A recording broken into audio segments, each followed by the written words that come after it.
Salam dostlar. Bu dərsimizdə Python data tiplərinin ikinci hissəsini haqqında danışacağız. Bundan öncəki dərsdə biz Python data tiplərinin ən belə əsas istifadə olunan data tiplərindən danışmışdıq. Bunlar hansılar idi? Bunları göstərmək üçün buradan qeyd edəcəm. Deməli biz danışmışdıq string data tiplərindən və int data tipindən, float data tipindən və list data tipindən danışmışdıq və qeyd eləmişdik ki, biz bu data tiplərini ehtiyacımız niyə data tiplərinə bölürük? Çünki dataları düzgün şəkildə bir yerə bölməliyik ki, biz onlardan sonradan proqram daxilində rahat istifadə edə bilək. Bu, əslində, indi bünövrəsini qoyduğumuz bu mövzu, əslində, bir proqramlaşdırma həyatınız boyunca ən əhəmiyyətli məsələlərdən biri halına gələcək. Yəni ki, siz əgər bir işi görmək istəyirsinizsə, bir proqram yazmaq istəyirsinizsə, ilk öncə məlumatları düzgün strategiya ilə bir yerə yığmalısınız. Yəni, bu əhəmiyyətli bir məsələdir. Yəni, bunun nümunəsini verə bilmək üçün belə izah edə bilərəm. Belə düşünün ki, biz bir kitabxananın qarşısındayıq, məsələn, Axundov kitabxanasının qarşısındayıq və mən bir məqsədim oradan hər hansı bir kitabı əldə eləməkdir. Misal üçün, deyək ki, Mirzə Ələkbər Sabirin Hop-Hopnaməsini istəyirəm.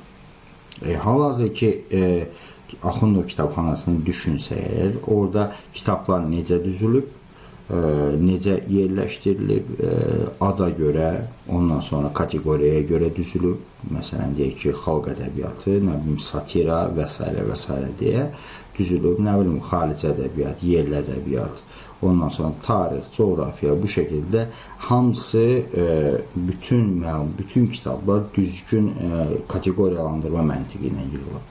Düzdürmü?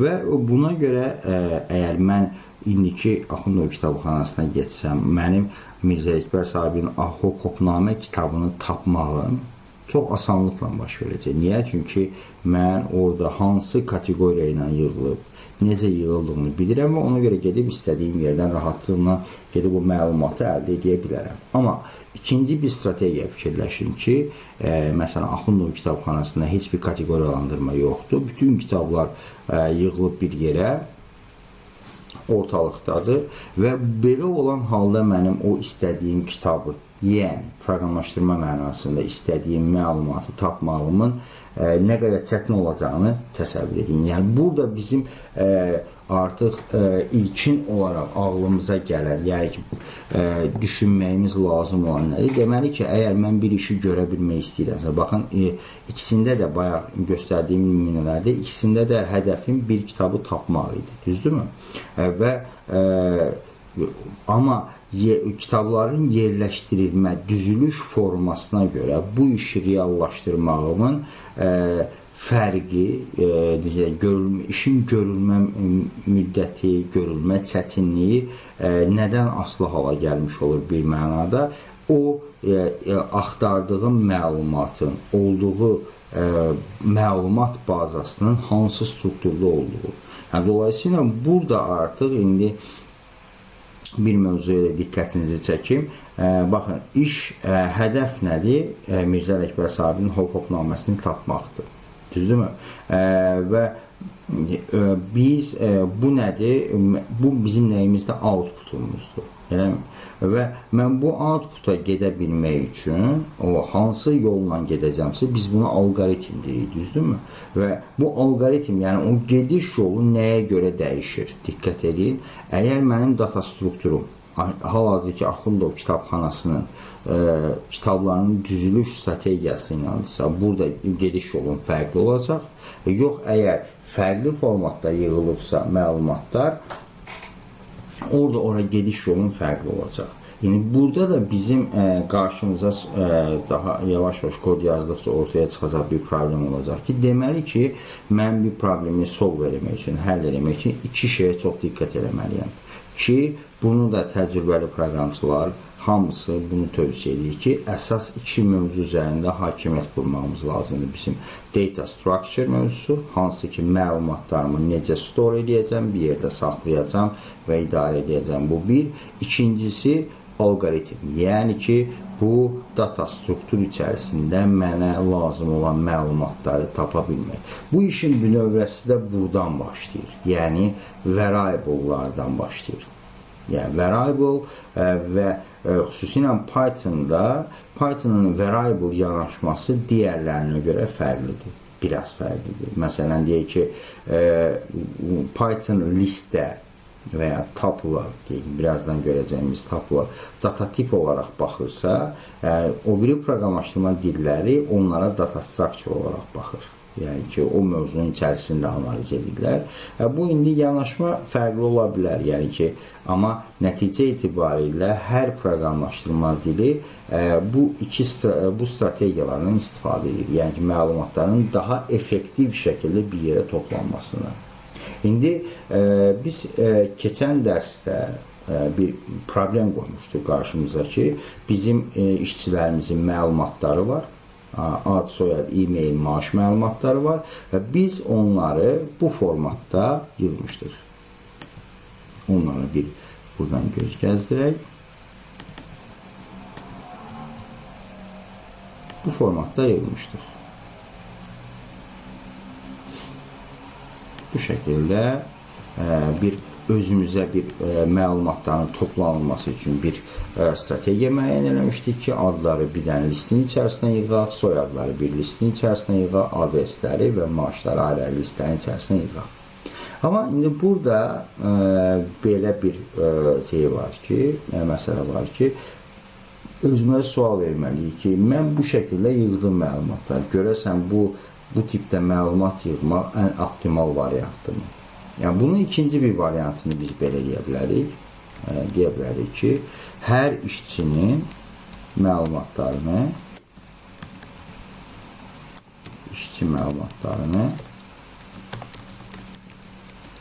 bir list halında toplamaq. Məsələn, deyək ki, əməkdaş 01 belə deyə bilərik. Deyə bilərik ki, misal üçün,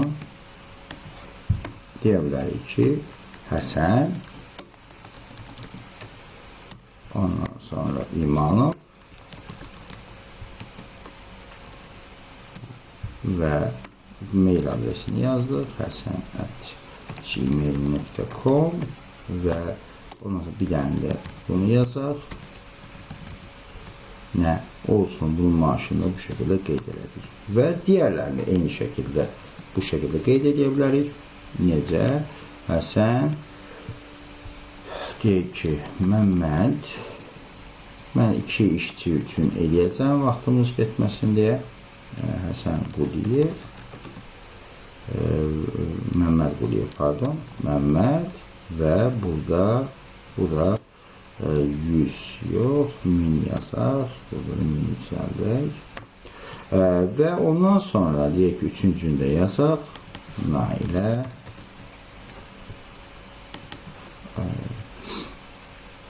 Əhmədova və Nailə yazdıq, burada maaşını yazdıq. Bu ikinci bir strategiya, yəni məqsəd, mən indi burada bunları birləşdirsəm, mən bu şəkildə birləşdirsəm, bu ayrı bir strategiyadır.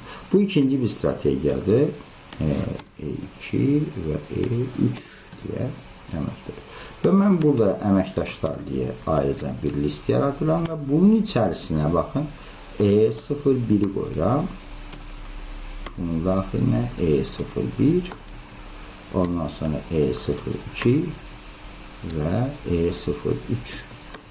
İndi mənim Python deyir ki, listin içərisinə istənilən növdə məlumat yaza bilərsiniz. Yəni ki, bu o mənaya gəlir ki, mən bir listin içərisinə başqa bir listi də daxil edə bilərəm. Bəs belə olan halda mən bu dataya necə müraciət edəcəm? Məsələn, Quliyev datasına necə müraciət edəcəm? Bunu müraciət etmək üçün belə yanaşma edəcəyik. Deyəcəyik ki, birinci mənə nə lazımdır? Quliyev. Quliyev nəyin daxilindədir? E02-nin daxilində. Birinci mənim buna müraciət etməyim lazımdır. Bu hardadır? Əməkdaşlar deyək.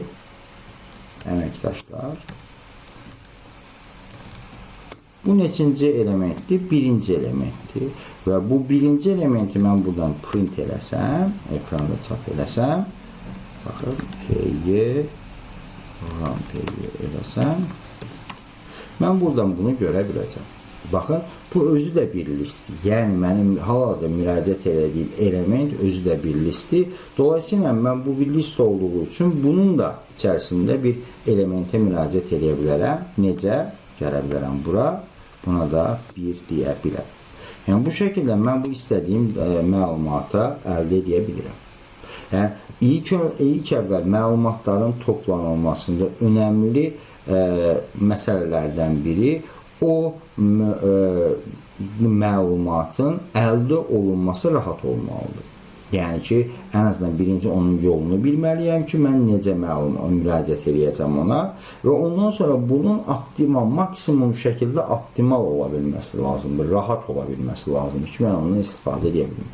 Bu ikinci strategiya məlumatların toplanılmasında. Üçüncü formatda və burada indi təbii ki, dediyimiz kimi bir proqramlaşdırmada gətirilən konseptlərin, yeniliklərin hamısının çox ciddi səbəbləri var. Məsələn, biz bu list məntiqini Python niyə istifadə edib? Çünki eyni tipli məlumatların bir yerə yığılmasını asanlaşdıra bilmək üçün. Və bunun üçün nə edib?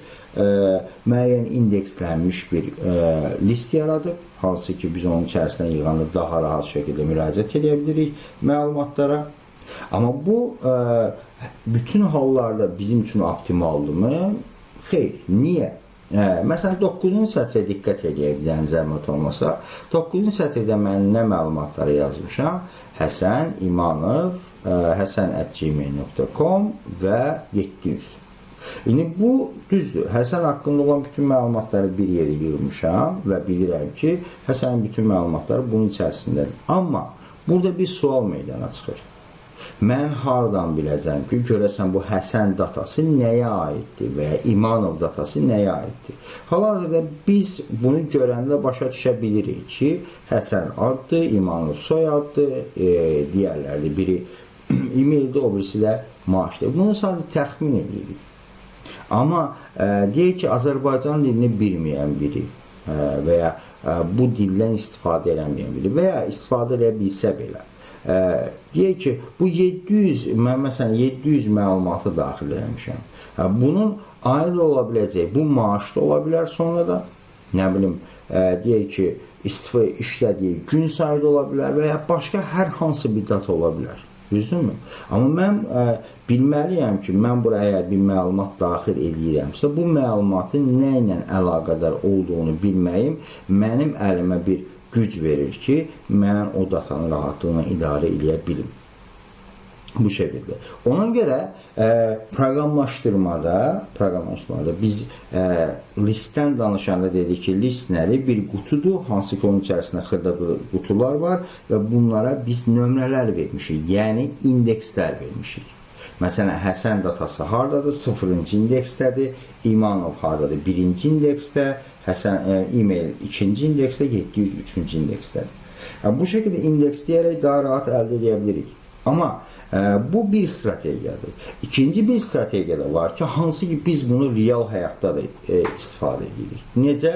Məsələn, bir var ki, mən bir dataları yığmaq üçün, şkafları yığmaq üçün onları nömrə ilə ayırım bir-birindən. Bir də var ki, adlara görə ayırım. Məsələn, tələbə yataqxanalarında adətən belə bir tələbə yataqxanalarında, ondan sonra bağçalarda belə bir strategiyadan istifadə olunur. Nömrələmədən əlavə olaraq nömrələmə istifadə olunmur. Onun əvəzinə şkafın üzərinə yazılır ki, dolabın üzərinə yazılır ki, bu kimin dolabıdır? Həsən yazılır. Ondan sonra nə bilim, Məmməd yazılır, Nailə yazılır. Baxın, şkafı işarət eləmək üçün ora bir ad yazılır. Və biz buna rəqəmlərlə ifadə eləmək əvəzinə sözlərlə ifadə eləməyə biz key deyirik. Yəni ki, mən burada Həsənin indeksi 0-dır. İndi biz yeni bir data struktur təyin edirik ki, biraz daha fərqli məlumatları daha rahat istifadə edə bilmək üçün. İndi üçüncü strategiyada belə bir strategiya özümüzdə təyin edəcəyik ki, deyəcəyik ki, mən məsələn deyək ki, E01 yenə E01 bərabərdir deyəcəm və burada bəzəkli mötərizə qoyacam. Deyəcəm ki, ad, yəni baxın, bir dənə şkaf təyin edirəm, ad və bunun içərisinə yazıram Həsən. Və ondan sonra gəlirəm, deyirəm ki, yenə dırnaq içərisində soyad, 2 nöqtə, bura deyirəm ki, olsun İmanov. Və ondan sonra gəlirəm, deyirəm ki, baxın, e-mail, buna deyirəm ki, hasan@gmail.com. Ondan sonra gəlirəm bura maaş, bu şəkildə belə bir şey qoydum. Bunu yazdım. İndi burada bunu yazanda mən bir mövzu haqqında da burada indi mən buna necə müraciət edəcəm. Bu şəkildə olanda mən buradakı İmanov datasına necə müraciət edəcəm? Əslində bənzərdir listə. Necə? Mən deyəcəm ki, zəhmət olmasa ekrana çap elə. E01'in nəyini? Dırnaq içərisində adını. Yəni bu listə əgər mən ora indeksini yazırdımsa, burada da keyini yazacağım. Bu key adını veririk. İndi burada mənim elədiyim bir dənə səhv var. Mənim bu yazdığım kod error verəcək. Mən burada gəlsəm, bunu eləsəm, bunu mənə verir. E01'i verdi. Amma indi burada əslində səhvə yol vermədim də, sadəcə olaraq biraz fərqli bir yanaşma elədim. Niyə? Çünki mən burada nə eləmiş oldum? Bu dəyişənin dəyərini burada dəyişdirmiş oldum, diqqət edirsinizsə.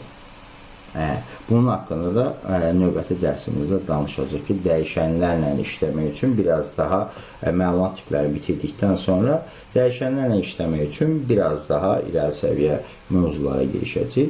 İndi mən bu şəkildə yığdım bu məlumatı. Eyni şəkildə o birləri də eləyə bilərəm. Baxın. E01, E02, bura nə yazdım? Dedim ki, bu olsun Məmməd. Baxın, eyni qəlib formatında eləyirəm. Niyə? Çünki mənə rahat olsun onların üzərində işləmək. Yəni ki, proqramçı olaraq həmişə özümü fikirləşirəm ki, mən elə bir strategiya müəyyən eləməliyəm ki, sonradan bunu istifadə eləmək mənim üçün rahat olsun. Gəldim E03 deyirəm bura. E03 və burada gedirəm Nailə Əhmədova deyirəm. Nailə Əhmədova və buna da Nailə deyək və Nailənin də maaşını 800 olaraq təyin edək. Və bu şəkildə mən bütün məlumatlara, işçilərin məlumatlarına bu şəkildə müraciət edə bilərəm.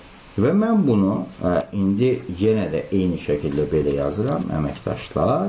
Və baxın, artıq iki fərqli məlumat yazma, məlumatı toplama şəklindən istifadə edəcəm. Deyəcəm ki, əməkdaşların içərisində də bunları list olaraq qeyd edəcəm. Deyəcəm ki, E01, ondan sonra E02 və E03 olaraq verəcəm buna. Və burada artıq mən məsələn deyək ki, Əhmədova məlumatına müraciət etmək üçün nə etməliyəm? Birinci baxmalıyam.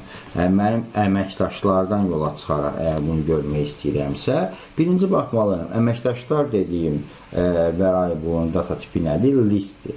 Listin içərisindəki elementlərə mən müraciət etmək üçün nədən istifadə etməliyəm? Onun indeksindən. Mənə lazım olan məlumat hardadır? E03-dədir. E03 neçinci indeksdə yerləşir? 2-ci indeksdə yerləşir. Buna müraciət elədim. Baxın, bunu mən buradan run elədim.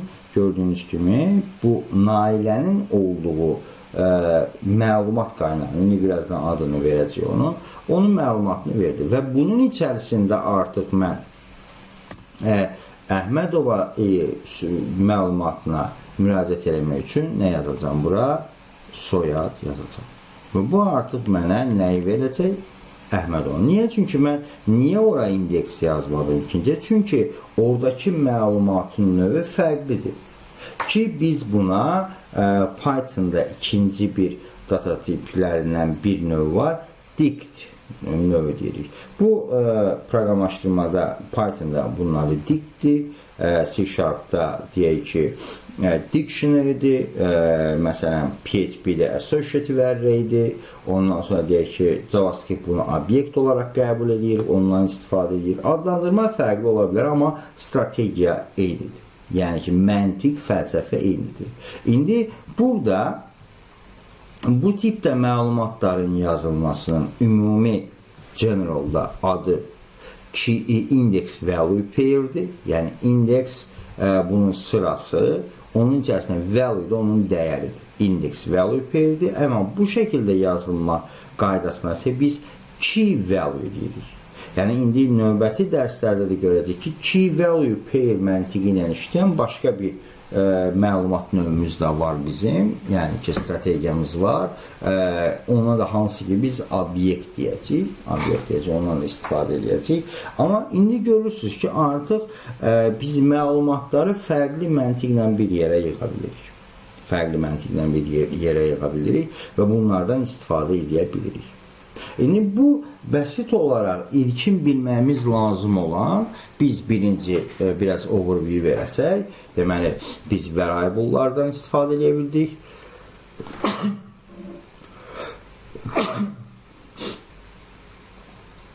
Biz variable'lardan istifadə edə bildik. Ondan sonra eyni tipli məlumatları yığa bilmək üçün listlərdən istifadə edə bildik və daha bunların ümumi adına biz collection deyə bilərik sonra da. Collectionlarda iki növü var. Birincisi index value pair'lər, ikincisi key value pair'lər. Index value pair'lər olanlardan birinin adı listi, o birisi dictionary'dir. Və indi index value pair olaraq istifadə olunan ikinci bir məlumat növü də var, data tipi də var. Ona da tuple deyirik. Tuple deyə bilərsiniz, tuple deyə bilərsiniz. Bunun haqqında da sonraki dərslərdə danışacağız. Niyə? Yenə də bunu vurğulayıram. Çünki istifadə olunan data növünün biz hansı sıxlıqla istifadə ediriksə, yəni ehtiyacımız nə qədərdirsə, biz ondan istifadə edəcəyik. İndi zamanla bir neçə dərs sonra o geri qalan bütün data tipləri üzərində də danışacaq. Amma bu bizim major olaraq hal-hazırda öyrənməyimiz lazım olan data tiplərindən biri də var ki, ona da biz bool data tipi deyirik.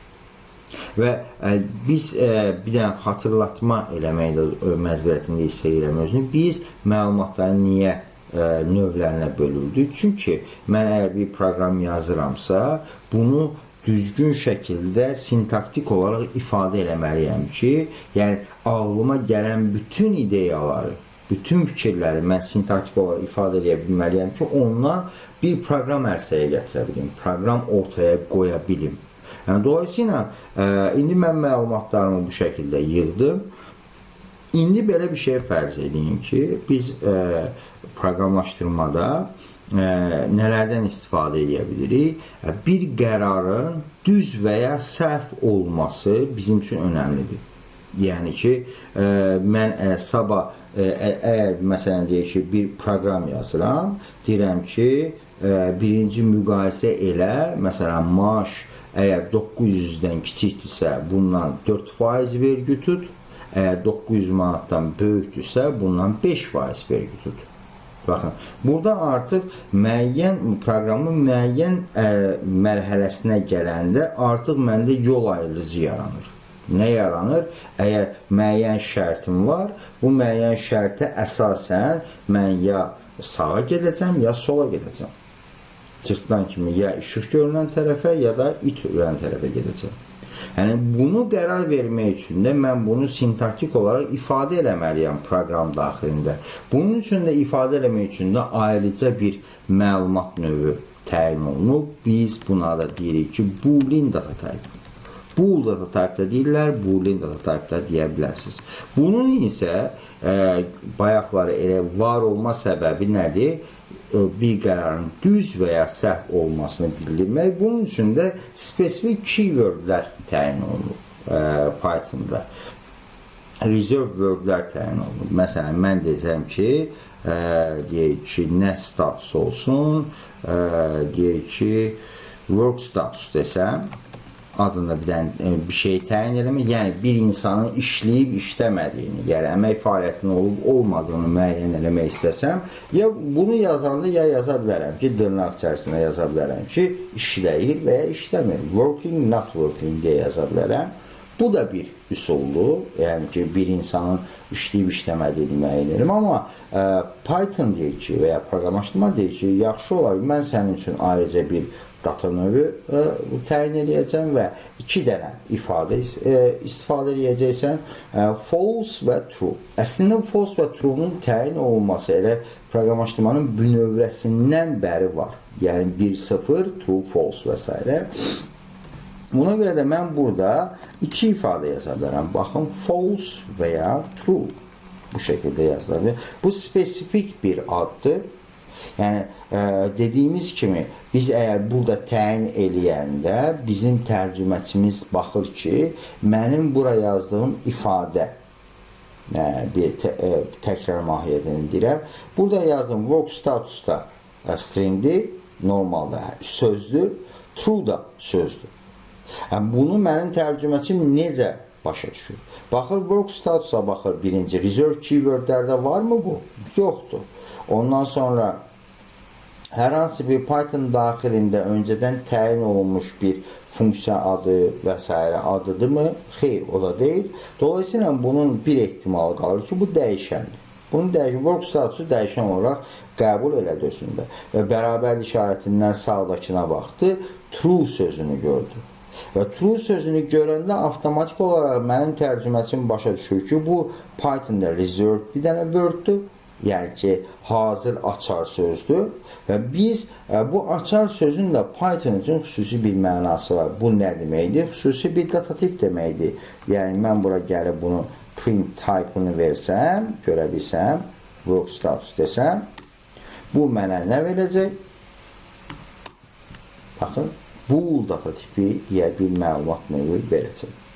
Və bu avtomatik olaraq mənə bir şərait yaradacaq ki, sabah mən bir məlumatın düzgün, səhv və ya düz olduğunu müəyyən eləmək üçün bu data tipindən istifadə edəcəm. Və bu şəkildə biz bu məlumat növündə təyin elədikdən sonra, artıq əlimizdə ilkin etapda bir proqram yaza bilmək üçün lazım olan yavaş-yavaş mühit hazır olmağa başlayır. Yəni, mən bu data tipləri nə üçün istifadə edəcəm? Mənim məlumatlarımın toplanması və ya proqrama bu məlumatları hansı formatda daxil edəcəyimi mən buradan bilə bilərəm və bundan istifadə edə bilərəm. İndi data tiplərinin, məsələn, biz hal-hazırda hansı məlumat növləri üzərində danışdıq, onları bir dənə gözdən keçirək.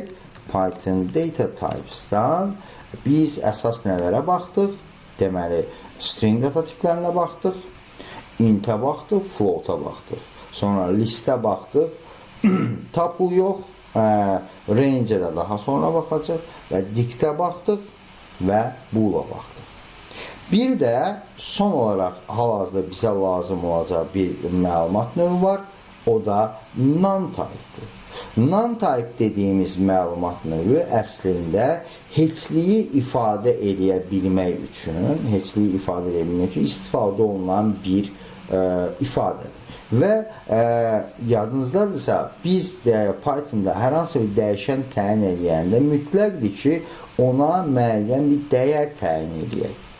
Məsələn, mən yaş təyin edirəm və bərabərdir, mən əgər bura hər hansı bir dəyər təyin eləməsəm, bu mənə error verəcək. Məsələn, bu şəkildə sadəcə yaş təyin eləsəm, bu mənə nə verəcək? Baxın, deyəcək ki, name yaş is not defined. Yəni ki, Python məndən tələb edir ki, zəhmət olmasa, əgər bir dəyişən təyin edirsənsə, onun içərisindən bir təyinatla bir dəyər qoy. Biz bilək ən azından onun içərisində nə var, nə yoxdur. Amma mən onun içərisində hal-hazırda heç nə qoymaq istəmirəm. Bu heç nə də əslində bizim üçün bir məlumatdır. Heç nə. Bunu da mən ifadə etmək üçün none deyə bir ifadə qoyuram. Bu da none da bizim üçün Python'da reserve keywordlərdən biridir. Bunun mənası heçlik deməkdir. Heçlik deməkdir. Və bura yazdığım məlumatın növünə də biz non-type deyirik. Yəni ki, heçlik data növü. Bunu da biz bunu da biz görürsünüz ki, diqqət edirsinizsə, o bayaq istifadə edədiyim bir cümlə var idi. Biz ağlımıza gələn hər şeyi mütləq şəkildə ifadə eləməyi, yazılı şəkildə ifadə eləməyi bacarmalıyıq Python'da. Yəni, və çünki biz onu ifadə eləməyi bacarmalıyıq ki, onlardan istifadə edib proqram yaza bilək. Buna görə gördüyünüz kimi biz müəyyən konseptual data tipləri üzərində işlədik. İndi bundan sonraki etap nədir? Bundan sonraki etap nədir? Bu data tiplərindən istifadə elədikcə bizim bəzən ehtiyacımız olacaq ki, indi növbəti mövzu, data tiplərində növbəti mövzu nədir? Data tiplərində deyirəm, ümumən. İndi mən əgər proqram yazmaq istəyirəmsə, Python'la proqram yazmaq istəyirəmsə, nə etməliyəm? Birinci, dediyimiz ki, inputlarımı təyin eləməliyəm. Inputlarımı deyək ki, mən buradan təyin edə bildim. Yəni ki, hansı dəyər daxil olunacaq və o dəyərlərin növləri nədir? Mən bunları bilməliyəm. Və ondan sonra mən gedəcəm, artıq alqoritmi yazmalıyam. Alqoritmi yazmalıyam və bir iş görməliyəm. Artıq bir proses həyata keçirməliyəm. Bir əməliyyat aparmalıyam. Nə etməliyəm? Bu, məsələn, deyək ki, mən ehtiyacım var ki, məsələn, deyəm, qabağıma problem qoyuram ki, mənə lazımdır ki, işçi maaşlarının cəmini hesablayım. Bilim ki, mən ay sonunda nə qədər maaş ödəyirəm və ya gündəlik xərclərimi nə qədər olur tapılam. Və burada mən nə etməliyəm? Proqram daxilində artıq müəyyən əməliyyatlar aparmalıyam və bu əməliyyatları apararkən də mən nədən istifadə edəcəm? Deməli, biz operatorlardan istifadə edəcəyik.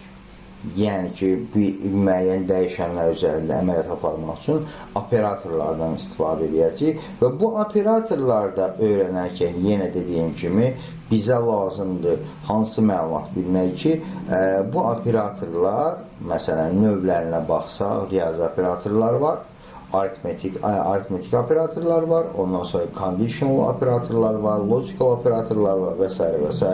növlər var və burada ən çox istifadə olunan təbii ki, riyazi operatorlardır və riyazi operatorlarda da plus, minus, vur, böl ifadələri var, amma burada necə deyərlər, buradakı ifadə, buradakı riyazi ifadələr, məsələn, deyək ki, biz burada, məsələn, yazırıq ki, deyək ki, print 3-4 üstə gəl 5 yazırıq və ya 4-5 yazırıq. İndi buradakı plus işarətini və ya minus işarətini, çıx işarətini, vur işarətini, böl işarətini biz riyaziyyatdakı mənası ilə başa düşə bilmərik. Necə ki, bərabərdirinin başa düşmək, buradakı bərabərdir, riyaziyyatdakı bərabərliyindən fərqlidir. Məsələn, bunun nümunəsini buradan göstərə bilərik. Əslində biz diqqət eləmədən onu yazmış olduq. Baxın, normalda riyaziyyatda belə bir mövhum, belə bir strategiya səhvdir. Yəni ki, belə bir şey ola bilməz. Yəni ki, nə deməkdir? Mən məsələn gəlmişəm A bərabərli 5 yazmışam. Daha sonra getmişəm A bərabərli 7 yazmışam. Bu riyazi qanunlara görə bu səhvdir. Çünki A hər hansı bir dəyər həm 5-ə, həm də 7-yə bərabər ola bilməz. Amma proqramlaşdırma üçün bu normaldır, qayət normal bir yazılmış koddur və ya statement yaza bilərik. İndi bu dərsin növbəti operatorlara keçmədən sadəcə sizdən istədiyim riyazi operatorları analiz eləmək. Niyə və bircə dənə də suala cavab vermək. Niyə mən buradakı proqramlaşdırmada istifadə olunan, məsələn, Python operatorsa baxsaq, burada, məsələn, aritmetik operatorlar, mən niyə bu operatorları düşünərkən, operatorları öyrənərkən riyaziyyatı tam olaraq əsas ala bilmələm. Yəni, riyaziyyatdakı plus operatoru ilə proqramlaşdırmadakı plus operatoru arasında nə fərq ola bilər və niyə bu fərqə mən diqqət eləməliyəm? Bu əslində bizim üçün növbəti etapda ən əhəmiyyətli mövzulardan biridir. Yəni, bunun fəlsəfəsini başa düşmək ki, buradakı plus əməliyyatı niyə fərqlidir? Riyaziyyatdakı plus əməliyyatından. Bunun cavabını sizin araşdırmağınızı istəyirəm, fikirlərinizi bilmək istəyirəm. Ondan sonra operator mövzusuna mən davam edəcək. Və burada ikinci bir məsələdə və bunları deyək ki, bizdə data tipləri var. Sizdən istədiyim, mən sizə bayaqlar dedim ki, hansıları istifadə eləyəcəksə, daha çox istifadə eləyəcəksə, onları öyrənəcək ilk öncə, sonradan digərlərin detallarına girəcək. İndi sizdən istədiyim ikinci bir məsələ, mənim izah etmədiyim data tiplərini biraz araşdırmaq. Niyə mən onları daha sonraya saxlamışam? Onun məntiqini başa düşmək. Yəni ki, özünüzün fikricə niyə müəllim bunu sonraki etaplara saxlayıb? Bunun haqqında biraz araşdırma eləyib öz fikirlərinizi bildirməyinizdir. Ondan sonra artıq növbəti etapda bunlara cavab verəcək. Və təbii ki, bir şeyə diqqət edin. Bir şeyə diqqət eləmək lazımdır ki, hər mövzu bir digər mövzuya ehtiyac və bizdə mövzular nə üçün, necə, hansı strategiyanı öyrənəcəyik?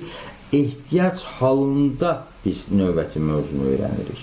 Yəni, bizim bir var ki, ədəbiyyat oxur kimi biz Python öyrənək, amma burada mənim öyrətmə strategiyam odur ki, mən növbəti mövzuya ehtiyac duymalıyam. Baxın, variable'lara ehtiyacımız var idi, çünki mən məlumatları bir yerə toplayıram. Ondan sonra listlərə ehtiyacım yarandı. Niyə? Çünki eyni tipli məlumatları daha rahat, daha sistemli yaza bilmək üçün ehtiyacım oldu ona. Və ondan sonra diktə niyə ehtiyacım oldu? Gördüyünüz kimi daha strukturlu bir şey yaza bilmək üçün, məlumat yaza bilmək üçün. Eyni şəkildə bula ehtiyacım oldu. Non-type ehtiyacım oldu və indi niyə bunlar ilkin etapda mənim ehtiyacımdır, digərləri hələ ki sonraya saxlayıram, bu bir. İkinci bir məsələ də artıq deyək ki, data tiplərin müəyyən data tiplərini öyrəndik. Növbəti etap istər-istəməz bizi özü aparır ki, mən bu data tipləri üzərində əməliyyat aparmaq istəyirəm. Birini o birindən toplamaq istəyirəm, çıxarmaq istəyirəm, bölmək istəyirəm, vurmaq istəyirəm, ən bəsitindən. Deməli ki, mən burada hansı mövzuya gedib öyrənməliyəm? Operator mövzusuna. Adicə, məsələn, elə açdığınız sayta baxsaq, normalda mən buradan sırayla, soldakı sırayla oxuyaraq geçsəm Python mövzularını, diqqət edin, necə deyirlər, burada, məsələn, numbers var, casting var, məsələn, casting mövzusu var, deyək ki. Bu casting mövzusu bizim 2 dərs sonraki mövzumuzdur. Niyə? Çünki biz ehtiyac duyacaq castingə. Ehtiyac duyacaq ki, bu casting mövzusuna bizim ehtiyacımız var və ona görə biz öyrənəcəyik. Sizdən də tövsiyəm, həmişə mövzular öyrənəndə bu şəkildə ehtiyaclar halında öyrənsəz, heç vaxt yadınızdan çıxmaz mövzularınız. Bugünlük bu qədər. Bu suallara cavablarınızı gözləyəcəm ki, necə deyirlər, birincisi, niyə riyazi operatorlar, riyaziyyatdakı riyazi operatorlarla proqramlaşdırmalardakı riyazi operatorlar bir-birindən fərqlənir, eyni tuta bilməli. Niyə bu? Belə bir şeydir, belə bir fərqləndirmə edirik və ikincisi, niyə görəsən müəllim digər data tiplərini hələ öyrənməyi məsləhət görmədi? Bu suallara cavab versəz sevinərəm. Bugünlük bu qədər. Özünüzə yaxşı baxın. Görüşək.